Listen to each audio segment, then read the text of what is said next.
muna godiya bidiyo dan ƙare sa mana mu ɗarar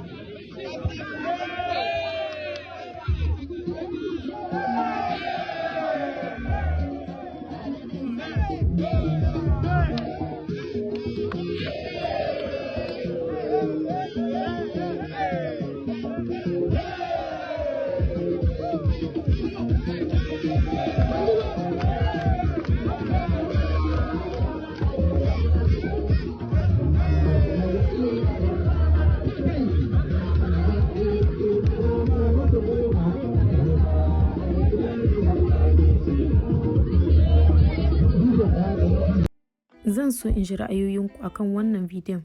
Idan shine zuwanku na farko a wannan tasha, ina mai gayyatar ku da ku danna mini wannan ɗan yatsa mai kalar shuɗi, sannan wannan maɓallin ja, sai ƙararrawa domin samun sababbin shirye-shiryenmu.